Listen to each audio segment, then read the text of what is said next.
오늘의 말씀은 요한복음 14장 10절에서 12절 말씀입니다. 내가 아버지 안에 거하고 아버지는 내 안에 계신 것을 내가 믿지 아니하느냐? 내가 너희에게 이르는 말은 스스로 하는 것이 아니라 아버지께서 내 안에 계셔서 그의 일을 하시는 것이라. 내가 아버지 안에 거하고 아버지께서 내 안에 계심을 믿으라. 그렇지 못하겠거든 행하는 그 일로 말미암아 나를 믿으라.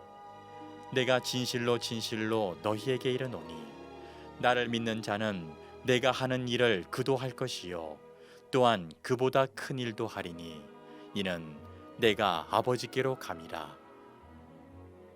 아멘.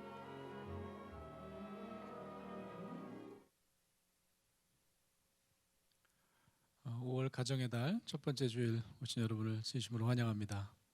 아까 우리 목사님 소개해 주신 대로 5월에는 행사도 많은데 우리에게 귀한 가정 주신 하나님께 감사하면서 또 가족들과 즐거운 시간 보내신 여러분 되시면 좋겠습니다.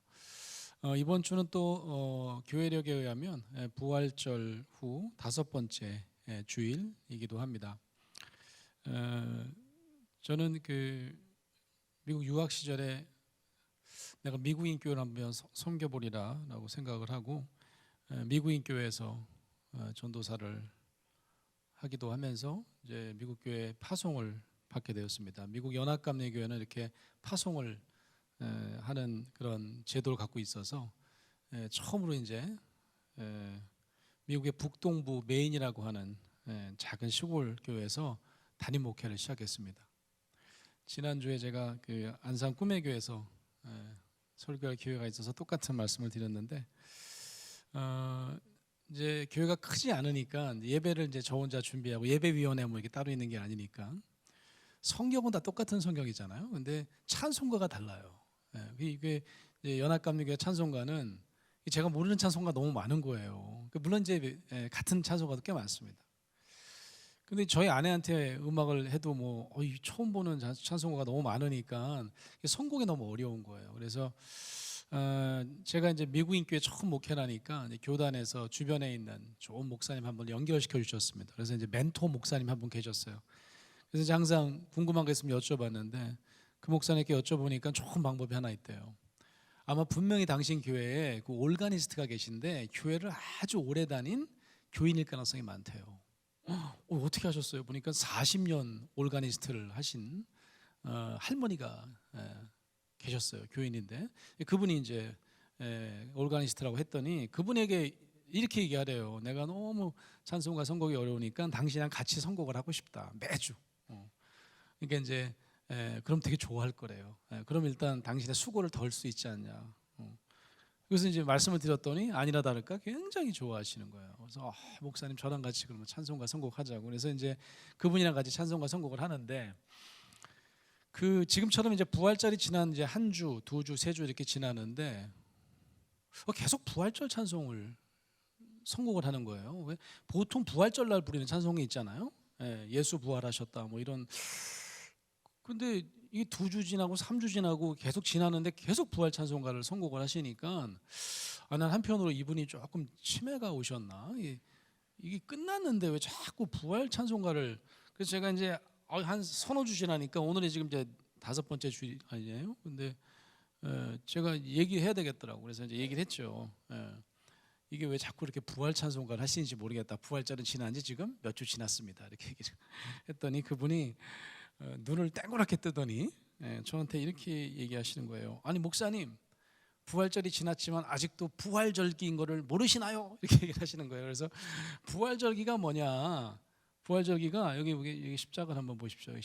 부활절 저 이제 스토리라고 하는데 저기 리터지컬 컬러가 부활절은 하얀색이잖아요. 계속해서 하얀색을 걸어놨잖아요, 그죠? 저게 바뀌는 게 언제냐? 바뀌는 게 이제 부활절이 지난 다음에 두 번째 주일부터 우리가 보통 7번째 주일까지는 저렇게 부활절기라는 거예요. 그래서 리터지컬 컬러도 하얀색으로 뭐 배너라든지 스토를 걸게 돼 있고. 그러면 8번째 주일은 무슨 주일인지 아십니까? 부활절이 8번째 주일이 성령 강림 주일이에요. 왜 8번째 주일이냐 하면 예수님이 부활하신 다음에 오순절 다락방 사건이 정확하게 50일 뒤죠. 그러니까 7주, 77이 49, 7주가 지난 다음에 오순절 강림이 되신 것을 기념하는 주일이 성령 강림 주일이죠. 올해는 5월 마지막 주입니다. 그때 이제 리터지컬 컬러가 빨간색으로 바뀌게 되는 거죠. 그러니까 그 올가니스트는 아니 목사님, 그러니까 성령 강림 주일 이전까지는 계속해서 부활을 기념하는 부활절기다 이런 말씀이셨어요. 돌이켜 보니까 그때는 제가 아주 젊었고 그렇게 눈을 땡그랗게 뜨고 얘기하셔가지고 네 알겠습니다. 그러고 이제 바로 제가 수긍을 했는데 지금은 생각이 좀 바뀌었어요. 왜냐하면 부활 직후에는 아무 일이 없다가 갑자기 오순절에 성령님이 뿅 하고 등장한 것이 아니라는 사실을 알게 되었기 때문입니다. 어쩌면 부활절기는 부활절 이후에 7주 동안 우리에게 뜨겁게 강림하실 성령에 대해서 깊이 묵상해야 하는 절기다라는 말씀입니다. 증거가 굉장히 많이 있어요. 제가 증거를 보여드릴게요. 올해 2023년 지금 부활절기죠. 교회력과 성서정과 복음서 본문을 보면 요한복음입니다. 올해가 요한복음이고 오늘 주일에 5번째 주일에 주어진 교회력의 복음서 말씀은 요한복음 14장 1절부터 14절까지의 말씀입니다. 오늘 주어진 본문 말씀이 포함된 이 요한복음 14장 전체는 어떤 말씀이냐? 예수님이 십자가에 달리시기 전에 조금 불안해하는 제자들에게 남기신 마지막 말씀이에요. 그래서 이거를 신학자들은 뭐라고 그러냐면 예수님의 고별 설교 이렇게 얘기합니다.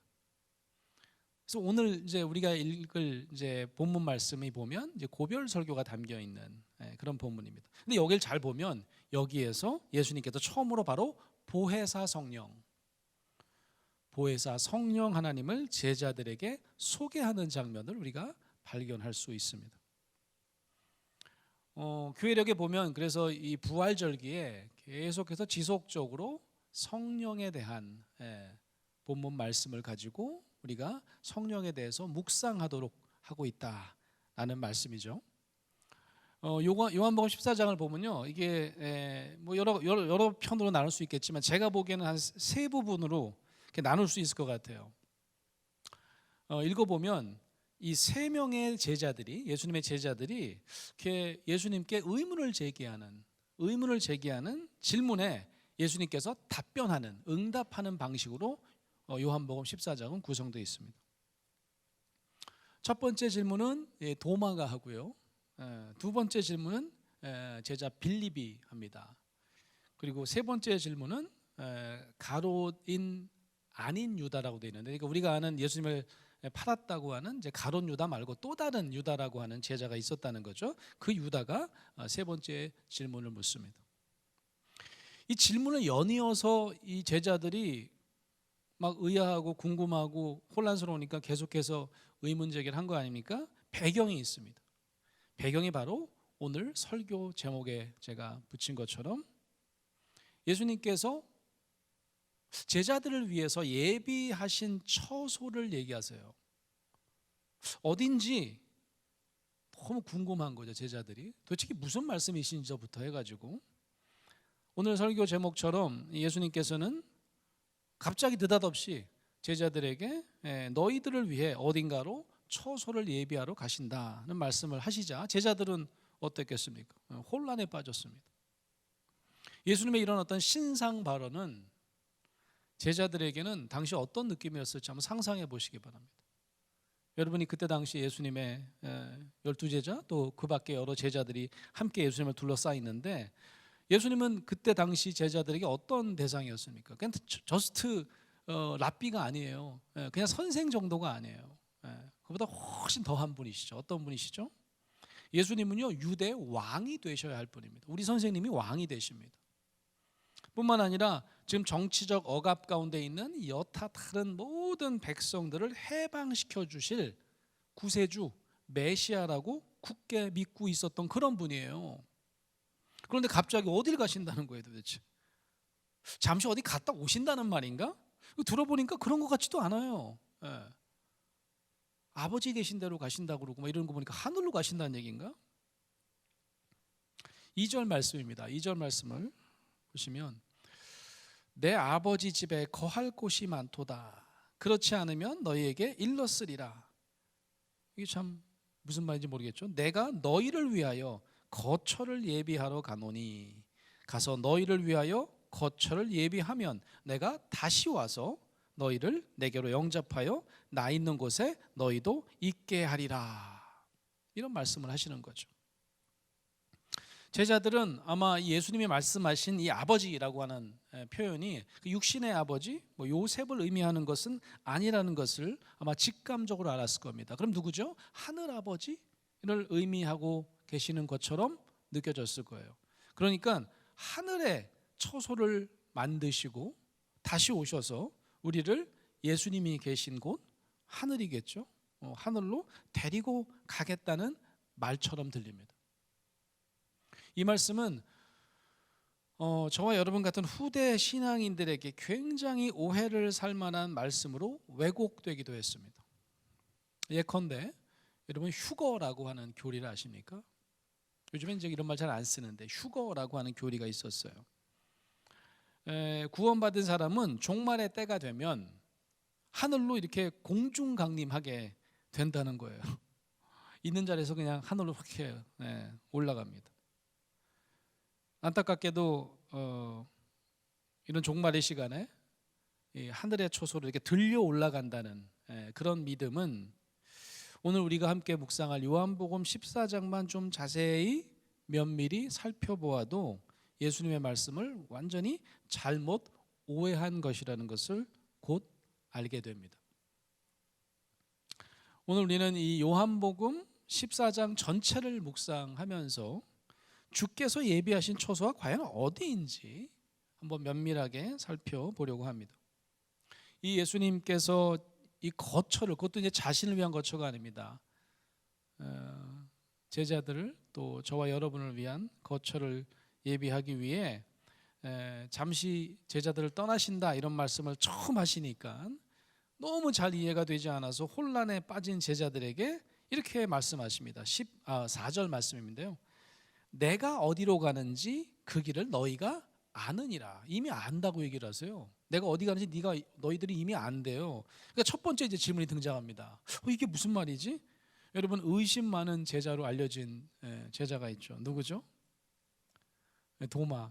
아니 도마는요. 언제 제가 도마에 한번 변을 한번 나중에 한번 좀 억울할 것 같아요. 그렇게 또 의심 많은 것보다는 이렇게 뭔지 이렇게 좀 확인해 보고 싶어하는 MBTI로 따지면 이게 굉장히 현실형이에요. S가 강한 제자였던 것 같아요.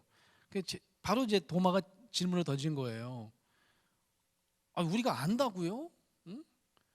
아닌데요. 예수님이 어디로 가시는지 전혀 모르겠는데요. 그러니까 우리가 알지 못하거늘 그 길을 어찌 알겠사옵나이까. 아니 그 전에 이런 전혀 예를 들면 현실적인 예를 들어주신 적이 전혀 없었는데 무슨 말씀이십니까? 모르겠습니다. 이렇게 얘기하는 겁니다.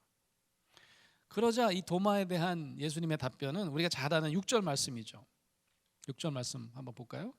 예수께서 이르시되 내가 곧 길이요 진리요 생명이니 나로 말미암지 않고는 아버지께로 올 자가 없느니라.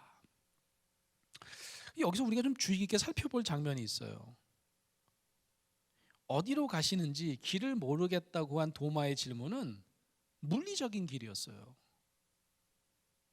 어디 딴 지역으로 가신다는 말씀인지 아니 먼 데로 가신다는 말씀이 진짜 하늘로 들려 올라간다는 말씀인지 이렇게 좀 구체적으로 물어본 거예요. 이게 도마의 성격을 잘 반영한 질문이었습니다. 근데 예수님은요 매우 추상적인 의미의 길로 답변하십니다. 우리가 읽어본 것처럼 자신의 존재 그 자체가 바로 길이라는 거예요. 이건 도마가 물어본 질문과 조금 맥락이 다른 답변이십니다. 어떤 길인가 하면 예수님께서는 이렇게 얘기하시는 거예요. 하나님께서 가신 길이다. 아니 누구든지 나를 통하지 않고는 하나님께로 올 수가 없다. 그래서 이미 나는 여러 차례 나의 사역을 통해서 하나님의 길을 너에게 보여줬다. 이런 말씀을 강조하시고 있는 말씀입니다. 대부분의 성서 신학자들이 이제 말하기를 요한복음은 우리가 지금 보고 있는 요한복음은 다른 이제 세 개의 복음서 있지 않습니까? 마태, 마가, 누가 에 비해서 나중에 편집되었고 조금 다르다고 해요. 이 요한복음은 후대에 편집되면서 예수님의 신성과 인성을 좀 잘 설명하려고 하는 후대의 어떤 신학적인 해설이 대거 포함되어 있다, 이렇게 말하는 거죠. 그래서 대부분 마태, 마가, 누가는 관점이 같다, 그래서 공관복음서 이렇게 얘기하지만 요한복음은 따로 띄어서 제사복음서 이렇게 이름을 붙이는 이유입니다. 바로 오늘 우리가 보는 도마의 질문에 답하시는 예수님의 말씀은 매우 신학적인 해석이 필요한 그런 말씀이에요. 이런 어떤 답변들이 공관복음이랑 좀 다른 거죠. 아버지 하나님과 성자 이 예수님은 마치 한 분 같은 구별점이 없이 서로 연합되어 있음을 처음으로 선포하신 말씀입니다. 그러니까 예수님을 지금 눈으로 보고 있는 제자들은 이미 하나님을 보았다고 말씀하시는 거예요. 나를 통하지 않고는 하나님을 볼 수 없기 때문에 이미 나를 봤으면 하나님을 보고 있는 거야. 나를 알았어? 그럼 나를 알았으면 내 아버지도, 하나님 아버지도 당연히 알았을 거야 라고 말씀하시고 있는 겁니다. 그런데도 이해가 안 되니까 이제 두 번째 빌립이 또다시 질문을 합니다. 8절입니다. 빌립이 이르되 주여 아버지를 우리에게 보여주옵소서. 하나님 아버지를 보여달래요. 그리하면 족하겠나이다. 빌립은 사실 예수님께 어떤 요청을 하는 것처럼 보이지만 질문을 하는 것으로 보아야 합당합니다. 왜냐하면 예수님은 우리 눈에 보이고 우리가 잘 알지만 하나님은 전혀 안 보이는데 왜 예수님은 우리가 이미 봤다고 하죠? 아닌 것 같은데요? 라고 또다시 반문하며 질문하는 것이라고 우리가 생각할 수 있다는 말씀입니다. 자, 오늘 우리가 좀 전에 봉독한 10절과 11절, 12절 말씀은 주께서 예비하신 처소가 물리적 장소가 아님을 다시금 설명하는 매우 신학적인 구절입니다. 아버지 하나님과 아들 예수는 다른 장소에 거하는 분이 아닙니다. 아들은 아버지 안에 거하고 아버지는 이미 아들 안에 계셨다고 선포합니다. 그리고 말씀하십니다. 10절 말씀입니다. 우리 같이 읽어볼까요? 내가 너희에게 이르는 말은 스스로 하는 것이 아니라 아버지께서 내 안에 계셔서 그의 일을 하시는 것이라. 그동안 내가 했던 사역들, 설교들, 기적들, 이적들 이거 다 내가 한 게 아니야. 그런 말씀을 하시는 거죠. 하나님의 처소는 이미 예수님 안에 있었습니다. 유대 땅에서의 예수님의 사역은 실제로 예수님을 통해서 하나님께서 하신 일이었습니다. 그러니까 아버지 하나님의 처소는 저기 어디 하늘이 아니라 바로 유대 땅이었다. 이미 예수님을 통해서 제자들과 함께 지상에서 하나님께서는 제자들과 함께 살아오셨다. 그런 말씀을 지금 하고 계신 거죠. 당시 제자들이 미처 갖추지 못했던 믿음은 이미 지상에서 자신들이 목격한 예수님의 사역이 성부 하나님과 성자 예수님께서 함께 하신 일이란 사실을 알지 못했던 것이었습니다. 안타까운 마음에 예수님은 다시 이런 믿음을 강조하셨습니다. 11절 말씀입니다. 이것도 한번 같이 읽어볼까요? 시작. 내가 아버지 안에 거하고 아버지께서 내 안에 계심을 믿으라. 그렇지 못하겠거든 행하는 그 일로 말미암아 나를 믿으라. 예수님께서 강조하신 진정한 믿음은 바로 하나님의 처소는 저 하늘 우주 공간 어딘가가 아니라 예수님 안에 계심을 아는 일입니다. 이런 믿음은 단순히 예수님께서 하나님 아버지의 독생자 아들이라고 믿는 믿음보다 훨씬 더 중요한 믿음인 것입니다. 성부와 성자 하나님은 서로 우리가 부르는 이름도 일단 다르고 흔히 우리가 위격이 다르다고 하는데 본질적으로는 연합되어 있는 한 분 하나님이심을 알게 만드는 믿음이 바로 그런 믿음인 거죠. 이런 믿음을 가질 때에 예수님은 신학적으로 온전히 인간으로 사셨지만 또 한편 온전한 하나님이 되신다는 설명이 비로소 우리에게 설명이 되는 것입니다. 그런데 왜 예수님은 제자들에게 굳이 또 아버지께로 간다는 말씀을 하신 것일까요? 이게 참 딜레마예요. 아니 이미 지상에서 하나님께서 예수님 안에 거하고 계셨다며요. 그럼 좀 이상하지 않나요? 근데 또 어디 가신다는 거야 또. 왜 가실 필요가 있냐 그런 말씀입니다. 이유가 있습니다. 예수님은 분명하게 하나님께 다시 가는 이유를 말씀하셨어요. 바로 내가 너희를 위하여 거처를 예비하러 가노니. 제자들 그리고 저와 여러분을 위하여 거처를 예비하러 가신다 이렇게 말씀하셨던 거죠. 자, 그렇다면 예수님께서 우리들의 처소, 저와 여러분의 처소를 마련하러 간다고 하시는 말씀은 대체 어떤 의미일까요? 우리들의 처소가 대체 뭘 의미하는지 22절 가룟 유다가 아닌 유다의 질문에 답하시는 예수님의 말씀으로 잘 알 수 있습니다. 유다의 질문은 19절 예수님의 말씀 때문에 나온 질문입니다. 19절에 보면 이런 말씀을 하세요. 예수님께서 조금 있으면 세상은 나를 다시 보지 못할 것이로되 너희는 나를 보리니 이는 내가 살아있고 너희도 살아있겠음이라. 유다는 이상합니다. 무슨 말이지 이게? 아니 세상에는 안 보이는 예수님이 우리 눈에는 보인다고? 우리가 무슨 투시안이 있나? 왜 이런 황당한 말씀을 하시지? 그래서 22절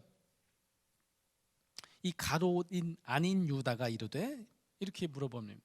주여 어찌하여 자기를 우리에게는 나타내시고 세상에는 아니하려 하시나이까? 아니 세상에도 보이고 우리도 보여야죠. 어떻게 우리는 보이는데 세상에 안 보인단 말입니까? 이렇게 질문한 겁니다.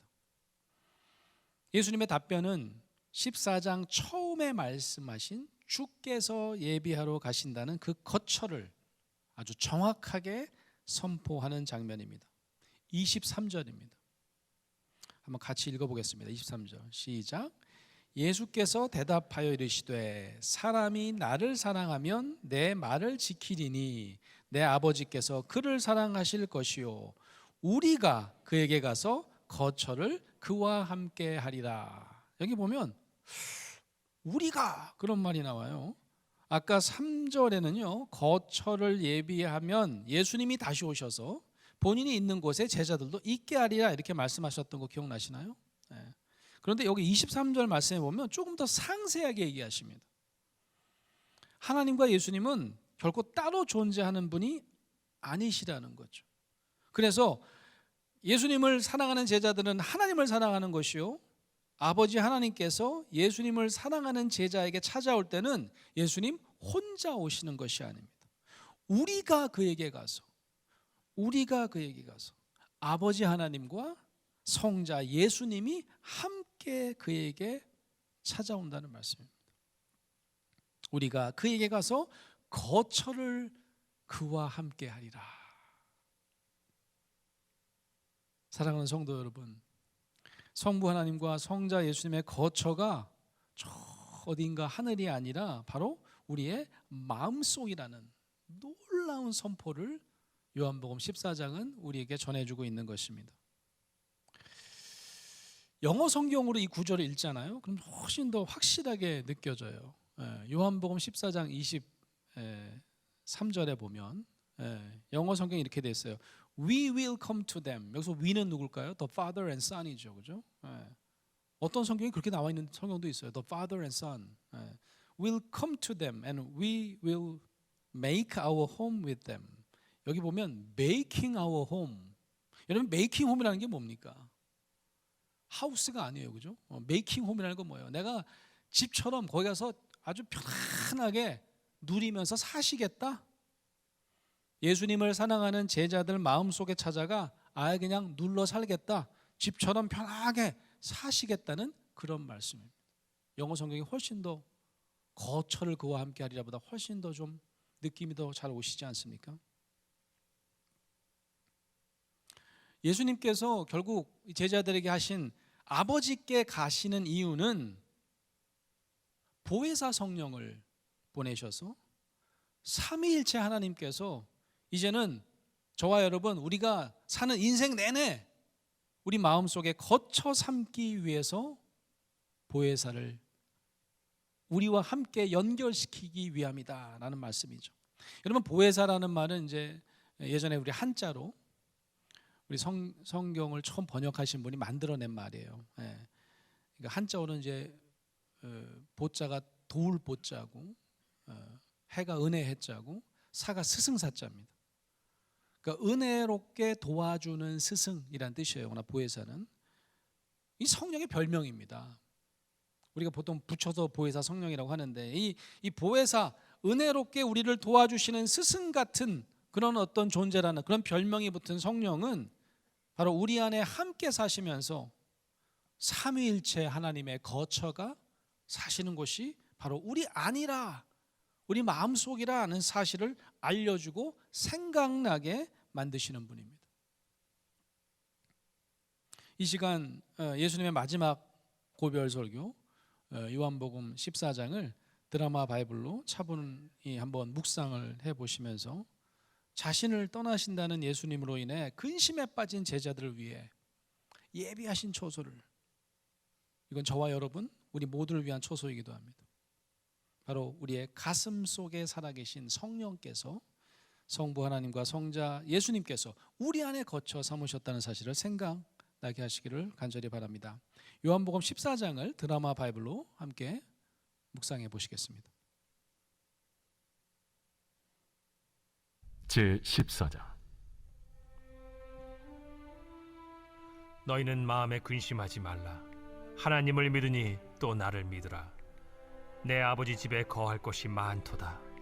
그렇지 않으면 너희에게 일렀으리라. 내가 너희를 위하여 거처를 예비하러 가노니 가서 너희를 위하여 거처를 예비하면 내가 다시 와서 너희를 내게로 영접하여 나 있는 곳에 너희도 있게 하리라. 내가 어디로 가는지 그 길을 너희가 아느니라. 도마가 이르되 주여 주께서 어디로 가시는지 우리가 알지 못하거늘 그 길을 어찌 알겠사옵나이까. 내가 곧 길이요 진리요 생명이니 나로 말미암지 않고는 아버지께로 올 자가 없느니라. 너희가 나를 알았더라면 내 아버지도 알았으리로다. 이제부터는 너희가 그를 알았고 또 보았느니라. 빌립이 이르되 주여 아버지를 우리에게 보여주옵소서. 그리하면 족하겠나이다. 빌립아, 내가 이렇게 오래 너희와 함께 있으되 네가 나를 알지 못하느냐? 나를 본 자는 아버지를 보았거늘 어찌하여 아버지를 보이라 하느냐? 내가 아버지 안에 거하고 아버지는 내 안에 계신 것을 네가 믿지 아니하느냐? 내가 너희에게 이르는 말은 스스로 하는 것이 아니라 아버지께서 내 안에 계셔서 그의 일을 하시는 것이라. 내가 아버지 안에 거하고 아버지께서 내 안에 계심을 믿으라. 그렇지 못하겠거든 행하는 그 일로 말미암아 나를 믿으라. 내가 진실로 진실로 너희에게 이르노니 나를 믿는 자는 내가 하는 일을 그도 할 것이요 또한 그보다 큰 일도 하리니 이는 내가 아버지께로 감이라. 너희가 내 이름으로 무엇을 구하든지 내가 행하리니 이는 아버지로 하여금 아들로 말미암아 영광을 받으시게 하려 함이라. 내 이름으로 무엇이든지 내게 구하면 내가 행하리라. 너희가 나를 사랑하면 나의 계명을 지키리라. 내가 아버지께 구하겠으니 그가 또 다른 보혜사를 너희에게 주사 영원토록 너희와 함께 있게 하리니 그는 진리의 영이라.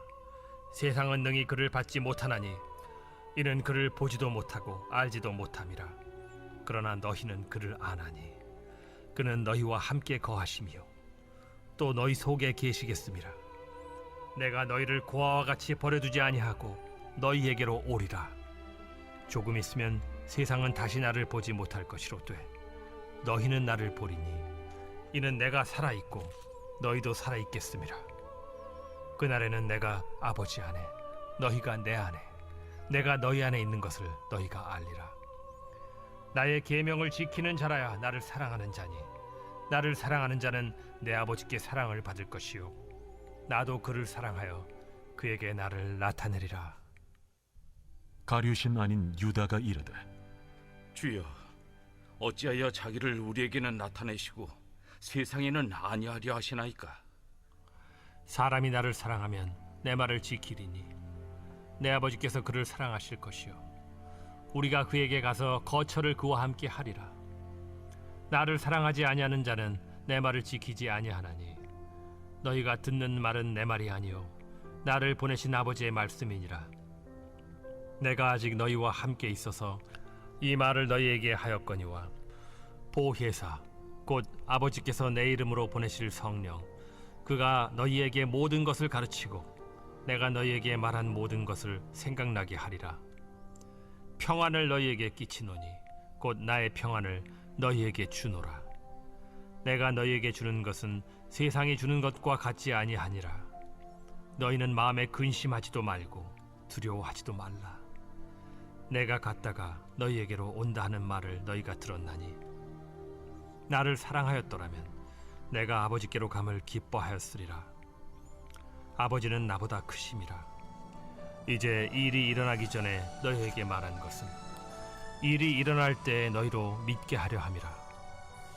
이후에는 내가 너희와 말을 많이 하지 아니하리니 이 세상에 임금이 오겠음이라. 그러나 그는 내게 관계할 것이 없으니 오직 내가 아버지를 사랑하는 것과 아버지께서 명하신 대로 행하는 것을 세상이 알게 하려 함이로라. 일어나라. 여기를 떠나자.